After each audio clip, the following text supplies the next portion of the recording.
Hi everybody, welcome back to Taji's World of Books and welcome to another book series recommendation video.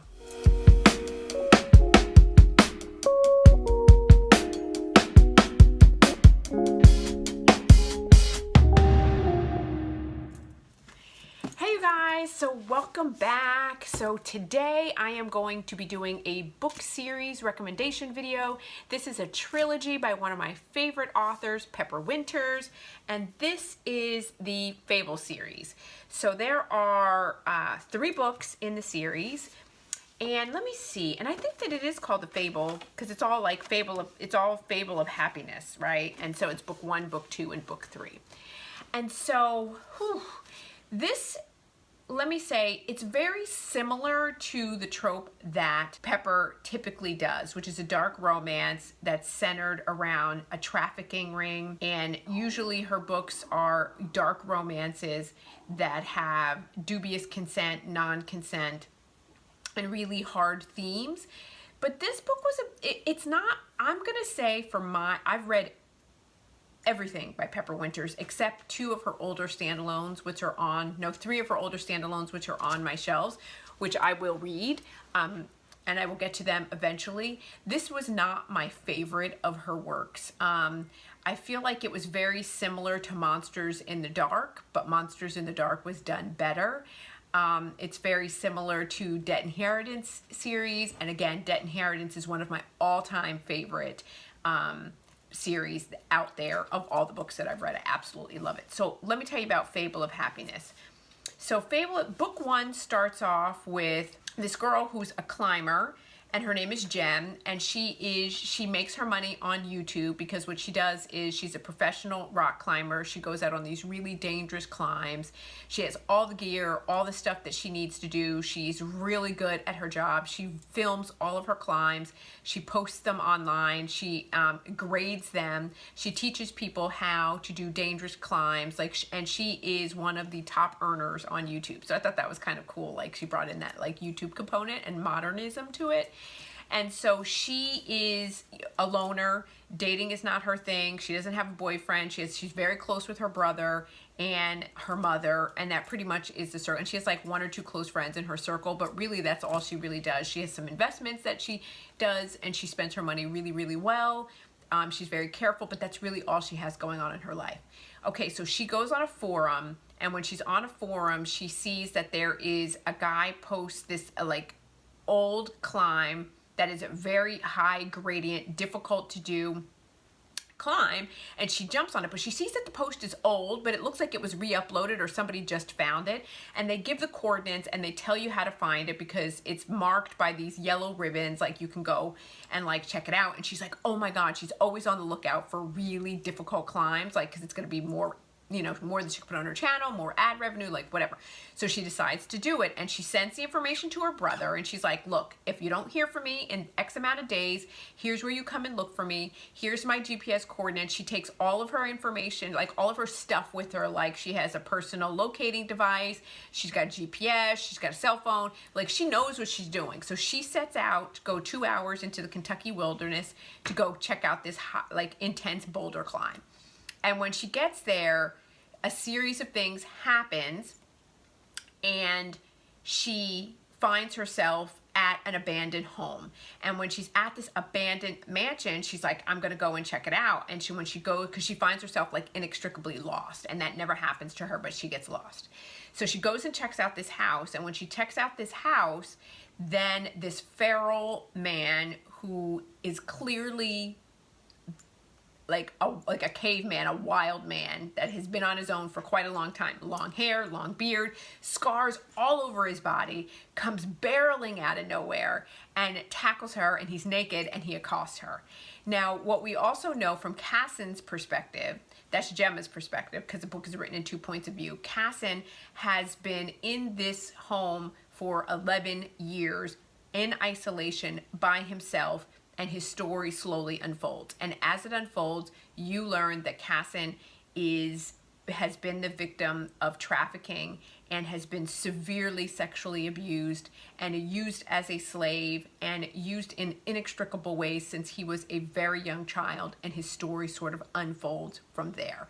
And so it's really interesting because this first book is really about, you know, her making her way into the wilderness, her discovering Carson, and Carson trying to figure out what he's going to do with her once he accosts her. And that's really, like, this ends on a cliffhanger. And again, as I said, you know, it's an interesting read, but it's not one of my favorites that she does. Like, Pepper can do this better, but it's still a very interesting concept nonetheless. So this is a very quick read. It's very short. It takes you a couple hours. It ends on a cliffhanger. And once he gets her, he has to decide if I'm going to keep her, if I'm going to kill her, like what happens. That's that book. So then in book 2, the story really sort of unfolds from here, and you're stuck in a valley of secrets. You know, you're really starting to understand Carson. You're really starting to understand Jem. You're really seeing the dynamic between the two of them, the push and pull and the angst, and she's trying to escape, and whether she escapes the captivity that he has put her in, and whether or not he's putting her in a predicament and in a situation that is very similar type of captivity situation that he has found himself in for decades, for the better part of his life. And so, like, it's like, what is he ultimately going to do? And once they find any kind of common ground, if they can at all, what happens? Then a mysterious third character comes on the scene, and how that third character plays into the dynamics.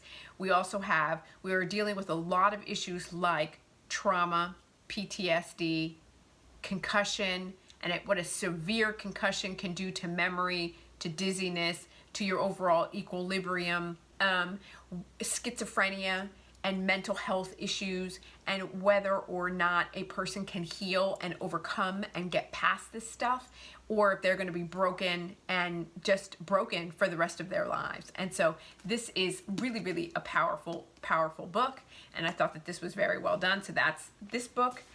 And then book 3, I thought the way that Pepper, and I don't want to give away too spoilers, but I thought that the way that Pepper did this was a very interesting take, because it's like, 1 is captivity, you know, 2 is angst, push, pull, healing, trying to figure out, is this even possible? And then 3 is reintegration. And what does reintegration look like? And how do you do that? And then how do you give back? And how do you help others? And it was like the total arc of healing and discovery and reconnection. And is it even possible? And can you take somebody that's broken and make them better? And can they ever get better? And what does that road to recovery look like? And is it possible? Can love do that? Or can you not do that with love, and you need medication and psychiatry and, pharmacological interventions to get there? And then I also think that there was an interesting component of, like, animals and pets that were brought into the scenario that was really sweet.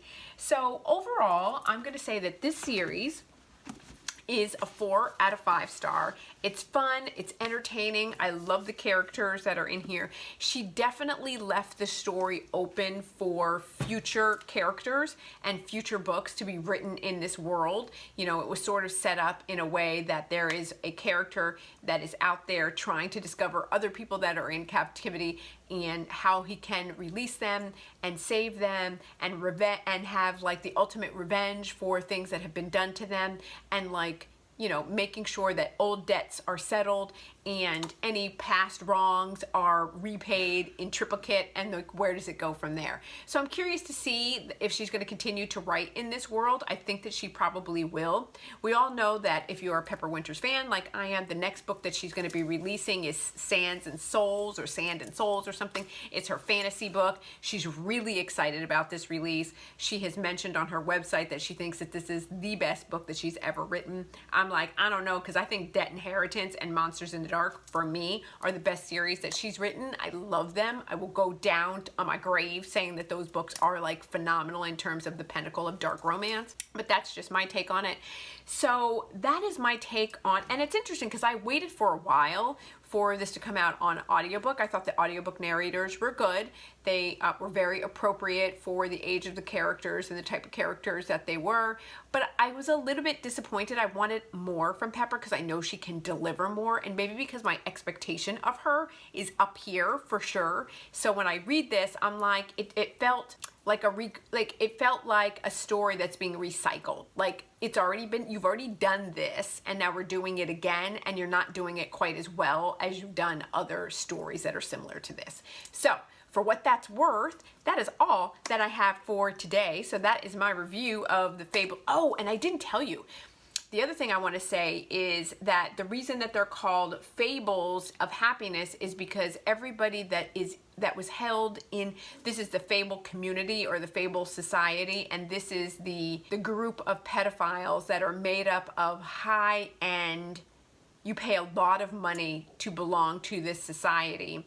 And when you belong to this society, you come there for a weekend of debauchery, and each of the slaves that are there are named after a fabled character. And you have the story maker, who basically is like the madam or mister of the house, and he runs the house and doles out punishment. And so that is the Fable of Happiness, is because each person that was a slave has a fable. And it's like, you know, the story that tells their demise or what's going to happen to them over the course of being enslaved in this society. So that's where that really comes from. Anyway, so that's that. So that is all that I have for today. You guys, please like and subscribe, and please come hang out with me more for more of my recommendations. And now I'm going to jump into all of my favorites of 2021. So tune in for those videos if you want to see what my favorite books are. And that's all I got, you guys. So I look forward to seeing you in my next video. Bye!